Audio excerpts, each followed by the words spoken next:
اعوذ باللہ من الشیطان الرجیم بسم اللہ الرحمن الرحیم نستعین و خیر المعین والحمد للہ رب العالمین وصلی اللہ علی محمد و آلہ الطاہرین اما بعد فقط ناظرین کرام سلام علیکم ورحمۃ اللہ وبرکاتہ۔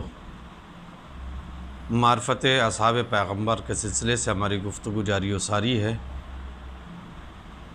اور اب آج ہم معرفت و عظمت حضرت جعفر طیار روشنی ڈالیں گے اور ان کی معرفت حاصل کریں گے۔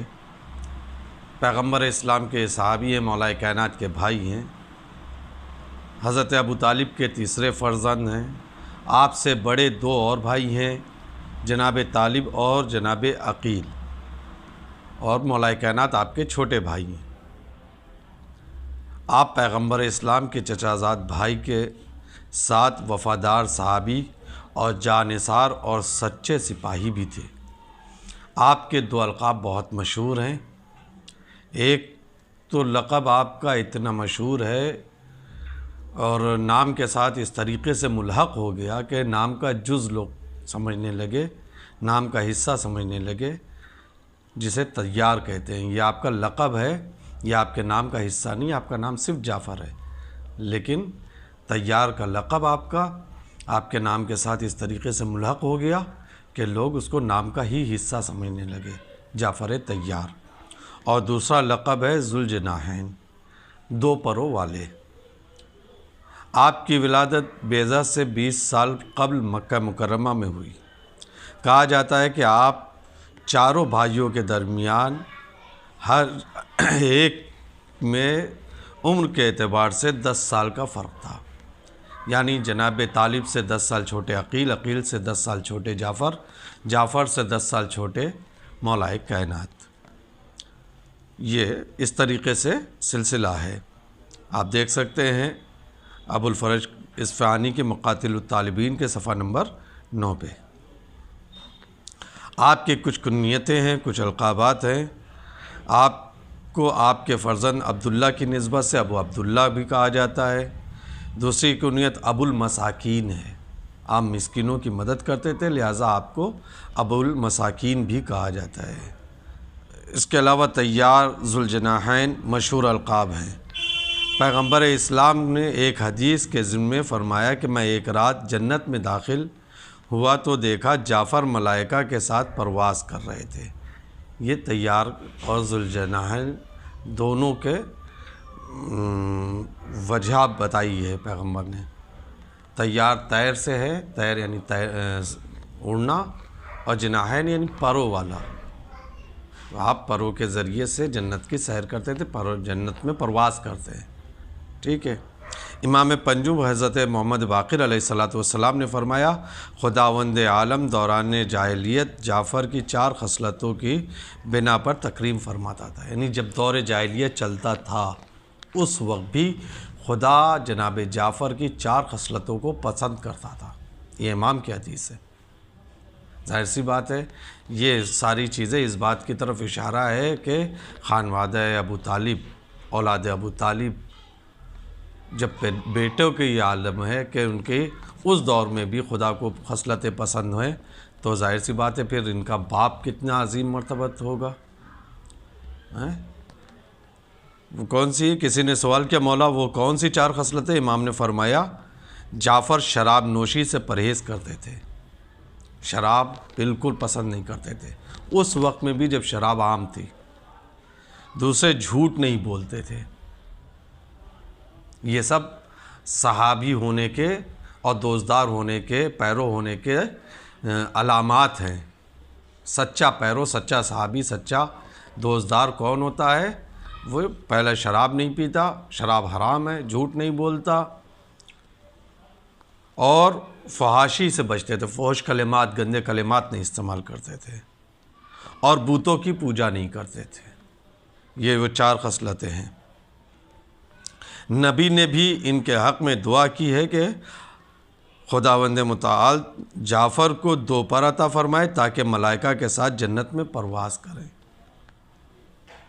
ٹھیک ہے، شیخ صدوق نے علل الشرائع میں جلد نمبر 2 میں صفحہ نمبر 558 میں تحریر کیا ہے۔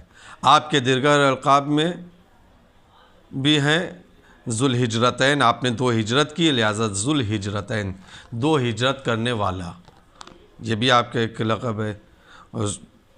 ایک ہجرت آپ نے مکے سے حبش کی طرف کیا تھا، افریقہ کی طرف، اور دوسری پھر وہاں سے مدینے آئے تھے۔ عسقلانی نے اصابہ جلد نمبر 1 صفحہ نمبر 325 پر آپ کے 4 بیٹوں کا ذکر کیا، عبداللہ، محمد، اون اور احمد، یہ 4 آپ کے بیٹے تھے۔ ان کی والدہ، ان چاروں بچوں کی والدہ کا نام ہے اسماء بنت امیس، اسماء بنت امیس، ٹھیک، یعنی جناب جعفر طیار کی ایک ہی زوجہ کا ذکر ہے، صرف جناب اسماء کا، آپ کی زندگی میں کوئی دوسری زوجہ نہیں تھی۔ شہید ثالث نے مجالس المومنین کی 3ری مجلس صفحہ نمبر 249 پر بحوالہ صاحب استیعاب لکھا ہے کہ جناب جعفر طیار جناب ختمی مآب سے صورت و سیرت میں اشباہ تھے، یعنی مشابہ تھے، صورت بھی پیغمبر کے سے ملتی تھی اور سیرت بھی پیغمبر سے ملتی تھی جناب جعفر طیار کی، اور نبی ان کو بہت دوست رکھتے تھے، فرمایا کرتے تھے تم صورت و سیرت میں مجھ سے مشابہ ہو۔ یہ جناب جعفر کے لیے بہت بڑے شرف کی بات ہے کہ وقت کا رسول سید الانبیاء سرتاج انبیاء ختم مرتبت یہ فرما رہے ہیں جناب جعفر سے ڈائریکٹ کہ جعفر تم صورت اور سیرت میں میرے مثل ہو، میری شباہت رکھتے ہو۔ جناب جعفر مہاجرین اولین میں سے تھے، حبش کی طرف ہجرت کی اور فتح خیبر کے زمانے میں نبی کی خدمت میں مدینے آ کر کے ملاقات کی۔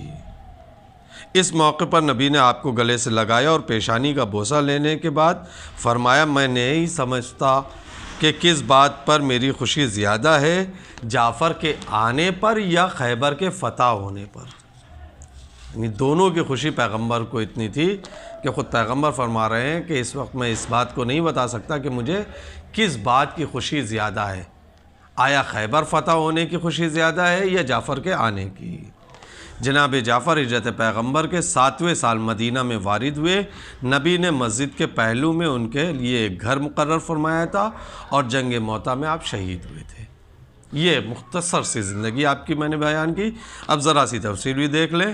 بقول صاحب روضۃ الشہداء 8 ہجری میں جناب رسالت مآب نے شرجیل بن عنانی کے مقابلے کے لیے ایک لشکر نامزد فرمایا، جناب جعفر بھی اس لشکر میں شامل تھے۔ جب وہ لشکر مقام موطا پر پہنچا جو ملک شام کا ایک موضع تھا تو لشکر کفار سے مقابلہ ہوا۔ اسلامی لشکر 300 افراد پر مشتمل تھا، جبکہ کفار کے لشکر کی تعداد تقریباً 1,00,000 سوار اور پیادے سے بھی زیادہ تھی، یعنی مد مقابل 1,00,000 کے سپاہی تھی اور ادھر جناب جعفر اور اسلام کے لشکر کی تعداد صرف 300 تھی، ٹھیک۔ تو اب لیکن مسلمانوں نے دشمنوں کی کثرت کی کوئی پرواہ نہیں کی اور خدا پر توکل کر کے پائے ثبات میدان شجاعت میں گاڑ دیے اور کفار سے مقابلہ کرنا شروع کر دیا۔ اثنائے جہاد جب زید بن حارث شہید ہو چکے تو جعفر نے علمبرداری کی، یہ اسلام کے تیسرے علمبردار ہیں، اور خاندان ابو طالب سے، خاندان بنی ہاشم سے یہ دوسرے بظاہر علمبردار ہیں۔ جناب حمزہ کے بعد یہ علم جناب جعفر طیار کو ملا ہے۔ ان کے گھوڑے کو دشمنوں نے پے کر دیا، دشمنوں نے گھوڑے کو قتل کر دیا، مار دیا، اور مسلمانوں کا وہ پہلا گھوڑا تھا جو پے کیا گیا، یعنی جناب جعفر کا پہلا گھوڑا ہے لشکر اسلامی میں اب تک میں کہ جو جانور جنگ کے میدان میں مارا گیا ہے۔ جب گھوڑا پے ہو گیا تو آپ پیادہ جنگ میں مشغول ہوئے، لیکن دشمنوں نے ایک ضرب دائنے ہاتھ پر ایسی ماری کہ ہاتھ جسم سے جدا ہو گیا، آپ کے بھی ہاتھ قطع ہو گئے تھے، کٹ گئے تھے۔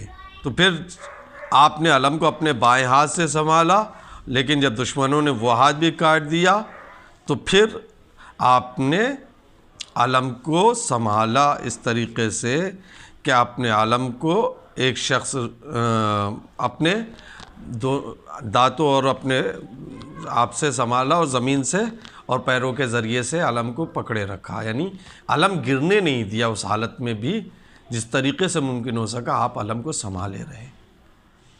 کہیں یہ نہیں ملا مجھے اتنی تاریخ میں کہ علم زمین بوس ہوا ہو دونوں ہاتھ کٹنے کے باوجود۔ یہی ہے کہ سب نے لکھا کہ عالم شہید ثالث مجالس المؤمنین میں لکھتے ہیں کہ دونوں ہاتھ کٹنے کے بعد بھی آپ بازوئے دل سے عالم کو سنبھالے ہوئے تھے۔ کس طریقے سے سنبھالے تھے اب یہ وہ بہتر جانے اور خدا جانتا ہے، لیکن علم کو زمین بوس نہیں ہونے دیا، زمین پہ گرنے نہیں دیا دونوں ہاتھ کٹنے کے بعد۔ اسی لیے جناب عباس کو بھی شبیہ جعفر کہا جاتا ہے۔ پہلے جعفر طیار ہیں جن کے دونوں ہاتھ کٹے، اور پھر غازی عباس ہیں جن کے کربلا میں دونوں ہاتھ کٹے۔ یہ چچا بھتیجے دونوں علمدار تھے، دونوں کے ہاتھ قطع ہوئے۔ ایک شخص رومی نے ایک ایسی ضرب لگائی کہ جس کے بعد آپ میں کھڑے ہونے کی طاقت نہ رہی۔ صحیح روایتوں میں اور حدیثوں میں وارد ہوا ہے خداوند عالم نے اپنے پیغمبر کے ذریعے اہل موتیٰ کے حالات کی اطلاع دی پیغمبر اسلام کو، اور زمین کو بلند کر دیا، یہاں تک کہ جنگ کا حال پیغمبر نے مشاہدہ فرمایا اور اپنے اصحاب کو خبر دی کہ زید بن حارث نے علمبرداری کی اور شہید ہوئے۔ پھر جعفر بن ابی طالب نے علمبرداری کرتے ہوئے شربت شہادت نوش فرمایا۔ پھر ابن رواحہ نے علم کو اٹھایا اور موت کا جام پیا۔ نبی یہ باتیں فرماتے تھے اور اشک مبارک آپ کی دونوں آنکھوں سے جاری تھے۔ پھر فرمایا کہ جعفر بہشت میں آئے اور خدا نے ان کو 2 پر عطا کیے، یہ دونوں پر یاقوت سرخ کے ہیں، ان کے ہاتھوں کے عوض خدا نے وہ پر عطا فرمائے تاکہ وہ جہاں چاہیں جنت کے سیر کریں اور آسمان پہ پرواز کریں۔ یہ ہے جناب جعفر طیار۔ ہم ملاحظہ فرمائیں جو لوگ اسلام اور دین کی راہ میں اپنی جان کو قربان کرتے ہیں، یہ ان کے لیے کیا شرف اور کیا مقام اور کیا مرتبہ ہوتا ہے۔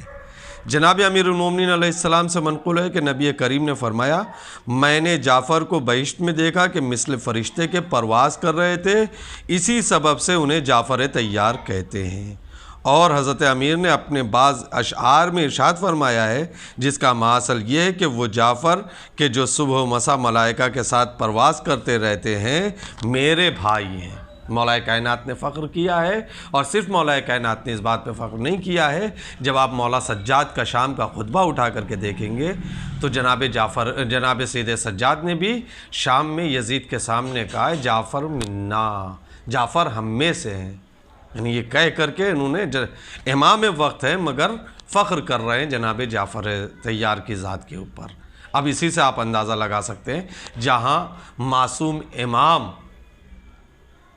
ہو کر کے وہ بظاہر غیر معصوم ہیں، محفوظ ہونا اور ہے، معصوم ہونا اور ہے۔ محفوظ ہیں لیکن معصوم نہیں ہیں جعفر طیار، اور ایسے عالم میں ایک معصوم ایک عام آدمی کا قصیدہ پڑھ رہا ہے اور اس کو اپنے میں سے ہونے پہ فخر کر رہا ہے۔ یہ شرف ہے صحابی ہونے کا، یہ شرف ہے جانثار ہونے کا۔ بعض قصوں میں مذکور ہے کہ حضرت جعفر کو اس جنگ میں 50 زخم لگے تھے، یہاں تک کہ وہ میدان میں گر پڑے، انہیں اٹھنے کی طاقت نہ تھی، اتنے زخمی ہو گئے تھے کہ اب وہ اٹھنے کی طاقت بھی نہیں رکھتے تھے، لیکن ان کی ہیبت اور رعب کے سبب کسی دشمن میں اتنی جرأت نہ تھی کہ ان کا سر جسم سے جدا کر سکے۔ آخر کار سب نے مل کر حملہ کیا اور ان کو نیزوں پر اٹھا لیا۔ عزیزو، اگر آپ مقتل کا مطالعہ کریں تو جناب جعفر طیار کی شہادت اور غازی عباس کی شہادت میں کوئی فرق محسوس نہیں ہوگا۔ غازی کے بھی دونوں ہاتھ کٹے، کٹنے کے بعد زخموں سے چور زمین پہ گرے تو اس کے بعد ان میں بھی اٹھنے کی طاقت نہیں تھی، ان کے بھی گھوڑے سے زخمی ہو کر کے زمین پہ آنے کے بعد جبکہ دونوں ہاتھ کٹ چکے ہیں، آنکھ میں تیر ہے، دشمن میں اتنی ہمت نہ ہوئی کہ اکیلا کوئی غازی کے پاس آتا اور ان کے سر و تن میں جدائی کرتا۔ وہاں بھی شمر لشکر لے کر کے افراد کو لے کر کے آیا ہے اور آ کر کے ایک ساتھ سب نے غازی کے جسم پہ حملہ کیا ہے، نیزے اور تلواریں ماری ہیں۔ یہاں جناب جعفر طیار کے بھی جسم کے اوپر سب نے آ کر کے ایک ساتھ حملہ کیا ہے، ان کو زخمی کیا ہے اور ان کو نیزے پر اٹھا لیا۔ اس وقت سید عالم مسجد مدینہ میں ممبر پر تشریف فرماتے، یعنی پیغمبر اسلام مسجد میں تھے، نبی مدینہ میں ممبر پہ بیٹھے ہوئے تھے۔ خداوند عالم نے کشف حجابات کے ذریعے اس مارکے کا مشاہدہ کرایا۔ جب لوگوں نے جعفر کو نیزے پر اٹھا لیا تو حضرت نے اپنا سر آسمان کی طرف بلند کر کے عرض کیا کہ بار الہا، میرے ابن عم کو رسوا نہ کر۔ خداوند کریم نے اسی وقت ان کو 2 پر عطا فرمائے اور حضرت کفار کے نیزوں ہی سے روضہ رضوان کی طرف پرواز کر گئے۔ اسی بنا پر آپ کو ذوالجناحین اور طیار کہتے ہیں۔ اس وقت آپ کی عمر مبارک تقریباً 41 سال کی تھی۔ آپ دیکھ سکتے ہیں بحار الانوار جلد نمبر 22 صفحہ نمبر 221، اور اس کے علاوہ بھی دوسری تاریخ کی کتابوں میں۔ منزلت حدیث میں حضرت جعفر طیار بہت اعلیٰ مرتبت اور منزلت کے مالک ہیں۔ روایت میں مروی ہے کہ رسول نے فرمایا، لوگ مختلف درختوں سے خلق ہوئے لیکن میں اور جعفر ایک ہی درخت کی مانند ہیں اور ہم ایک ہی طینت سے خلق ہوئے ہیں۔ اب آپ منزلت جعفر طیار کا اندازہ لگا لیں۔ پیغمبر اسلام فرما رہے ہیں کہ ہم اور جعفر طیار ایک درخت سے ہیں اور ایک ہی طینت سے خلق ہوئے ہیں۔ حوالے کے لیے آپ جا کے دیکھ سکتے ہیں اصفہانی کی مقاتل الطالبین صفحہ نمبر 10، شرح الاخبار جلد نمبر 3 صفحہ نمبر 205۔ ایک اور حدیث میں پیغمبر نے فرمایا، اے جعفر، تم چہرے اور اخلاقیات کے لحاظ سے میری مانند ہو۔ علامہ مجلسی بحار الانوار میں لکھتے ہیں جلد نمبر 22 صفحہ نمبر 226۔ یہ شباہت کچھ ایسی تھی کہ جعفر کو دیکھنے والے پہلی نظر میں السلام علیکہ یا رسول اللہ کہہ کر سلام کرتے تھے۔ یعنی اتنے ہم مشابہ تھے پیغمبر اسلام سے جناب جعفر کہ جب جناب جعفر بازار میں نکلتے تھے تو لوگ دھوکہ کھا کر کے پہلی نظر میں کہہ دیتے تھے السلام علیکم یا رسول اللہ، جناب جعفر کو رسول کہہ کر کے سلام کرتے تھے۔ پھر جناب جعفر ان کو متوجہ کرتے تھے کہ میں رسول خدا نہیں ہوں، میں جعفر طیار ہوں۔ شیخ عاملی نے عیان الشیعہ کے جلد نمبر 4 صفحہ نمبر 125 پر یہ روایت لکھی ہے۔ قرآن میں بھی آپ کے عظمتوں کا تذکرہ ہے، ایسا نہیں ہے کہ قرآن میں جناب جعفر کی فضیلت اور عظمتوں کا تذکرہ نہیں ملتا۔ قرآنی آیات کے ذریعے سے بھی جناب جعفر طیار کی عظمتوں کا اندازہ لگایا جا سکتا ہے۔ میں آپ کے سامنے قرآن کی آیت پیش کرتا ہوں، سورہ احزاب اس کی 23ویں آیت۔ خدا وحدہ لا شریک ارشاد فرما رہا، بسم اللہ الرحمن الرحیم، من المؤمنین رجال صدقوا ما عاہدوا اللہ علیہ فمنہم من قضى نحبہ ومنہم من ينتظر وما بدلوا تبدیلا۔ مومنین میں سے کچھ ایسے شخص بھی موجود ہیں جنہوں نے اللہ سے جو وعدہ کیا تھا اسے پورا کر دکھایا، ان میں سے بعض نے اپنا وعدہ پورا کیا اور بعض وہ ہیں جو ابھی اپنے وعدے کا انتظار کر رہے ہیں۔ اے کاش ہم ان منتظرین میں سے ہوں کہ جن کے بارے میں قرآن یہ کہہ رہا ہے۔ ہم اپنے آپ کو اس لائق بنائیں کہ ہم بھی اس وعدے کو پورا کریں جو خدا سے ہم نے عہد و پیمان کیا ہے، تاکہ ہم بھی اس آیت کے حقدار بن سکیں۔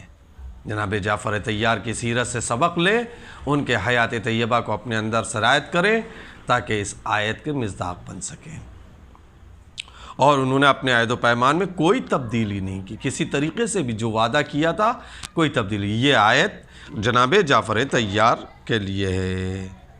ابراہیم قمی مذکورہ آیت کریمہ کی تفسیر میں امام باقر سے روایت فرماتے ہیں، آپ نے فرمایا اس آیت میں وفائے عہد کرنے والے افراد سے مراد حمزہ بن عبد المطلب اور جعفر بن ابی طالب ہیں۔ تفسیر قمی میں آپ جا کر کے دیکھ سکتے ہیں جلد نمبر 2 صفحہ نمبر 188 پہ اس آیت کے ضمن میں موجود ہے۔ نیز یہ آیت سورہ حج کی 39ویں آیت، بسم اللہ الرحمن الرحیم، اُذِنَ لِلَّذِينَ يُقَاتَلُونَ بِأَنَّهُمْ ظُلِمُوا وَإِنَّ اللَّهَ عَلَىٰ نَصْرِهِمْ لَقَدِيرٌ۔ جن پر جنگ مسلط کی جائے انہیں جنگ کی اجازت دی گئی ہے اس لیے کہ وہ مظلوم ہیں، اور اللہ یقیناً ان کی کمک یعنی ان کی مدد پر قدرت رکھتا ہے۔ اس کے بعد 40ویں آیت میں بھی آپ دیکھیں تو ان کے بارے میں اور ان تذکرہ مل جائے گا۔ یہ لوگ وہ ہیں کہ جو اپنے گھروں سے ناحق نکال دیے، الذین اخرجوا من دیارہم بغیر حق الا ان یقولوا ربنا اللہ۔ کیوں نکال دیے گئے؟ صرف اس لیے نکال دیے گئے انہوں نے کہا ہے کہ اللہ ہمارا رب ہے، اللہ کی وحدانیت کا اقرار کیا، اسلام قبول کیا، پیغمبر کا ساتھ دیا، لہٰذا ان کو گھروں سے نکال دیا گیا، ان کو اپنے دیار میں نہیں رہنے دیا گیا۔ تو اب آپ دیکھیں اس آیت میں مولا علی اور جناب جعفر کی شان میں یہ آیت نازل ہوئی ہے۔ یہ بھی آپ جا کر کے اسی تفسیر قمی جلد نمبر 2 صفحہ نمبر 84 پہ دیکھ سکتے ہیں۔ پھر آپ مہاجر، پہلی ہجرت آپ نے حبشہ کی، 2 ہجرت کی میں نے کہا، لہٰذا آپ کو ذو المہاجرین کہا جاتا ہے۔ پہلی ہجرت مکے سے حبشہ کی طرف آپ نے ہجرت کی سن 5 بعثت میں، یعنی پیغمبر کے اعلان نبوت کے 5 سال کے بعد کفار کے ہاتھوں مسلمانوں کے اذیت و آزار میں شدت کے باعث رسول خدا نے مسلمانوں کی ایک جماعت کو جناب جعفر طیار کی سربراہی میں حبشہ کی طرف ہجرت کا حکم دیا۔ مروی ہے کہ یہ قافلہ 82 مرد، اس قافلے میں 82 مرد اور متعدد بچے اور عورتیں شامل تھیں۔ ابن ہشام نے سیرت النبویہ جلد نمبر 1 صفحہ نمبر 223، علامہ مجلسی بہار الانوار جلد نمبر 18 صفحہ نمبر 412۔ نبی نے مہاجرین سے خطاب کرتے ہوئے فرمایا حبشہ کی طرف ہجرت کرو، کیونکہ حبشہ کا بادشاہ ایک صالح اور عادل شخص ہے اور کسی پر بھی ظلم روا نہیں رکھتا، وہاں چلے جاؤ یہاں تک کہ خداوند متعال مسلمانوں کے کام میں کشادگی فرما دے۔ یہ کہہ کر کے پیغمبر نے آپ کو حبشہ کی طرف روانہ کیا۔ آپ کے ساتھ جانے والوں میں 82 مرد تھے اور پھر اس کے علاوہ متعدد بچے اور عورتیں بھی شامل تھیں۔ حوالے سابقہ میں آپ دیکھ سکتے ہیں۔ اس آخری جملے میں نبی کا حبشہ اور بالعموم عرب میں اسلام کے پھیلنے اور لوگوں کے مسلمان ہونے کی طرف اشارہ ملتا ہے۔ نجاشی جو حبشہ کا بادشاہ تھا، اس نے مسلمان مہاجرین کے حبشہ آمد پر انہیں اپنے دربار میں بلوایا تو جناب جعفر طیار نے نجاشی سے مخاطب ہو کر فرمایا کہ جو کچھ میں نے اپنے رہنما اور پیغمبر سے سنا ہے وہ آپ کو سنا دیتا ہوں۔ بادشاہ نے بلایا کہ آپ لوگ کیوں آئے، کیسے آئے، تفصیل کے لیے۔ تو پھر جب یہ پہنچے تو جناب جعفر طیار چونکہ سردار بن کر کے گئے تھے، قافلہ سالار بن کر کے گئے تھے، لہٰذا انہوں نے کہا کہ جو کچھ میں اپنے نبی سے سن کر کے آیا ہوں میں آپ کو بتا دیتا ہوں۔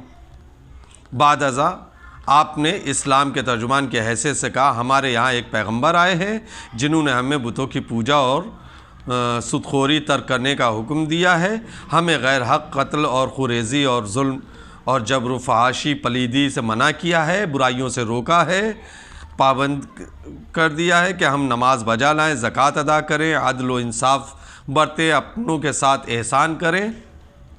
یہ اتنا ہی سننا تھا کہ نجاشی نے پوچھا جو کچھ تمہارے پیغمبر خدا کی طرف سے لائے ہیں کیا اس میں سے کچھ تمہارے ساتھ ہے، تمہارے پاس موجود ہے؟ جو کچھ بھی اللہ کی طرف سے، یعنی آیتیں جو لائے ہیں اب تک جو آیات نازل ہوئی ہیں، کیا ان آیات میں سے کچھ ہے؟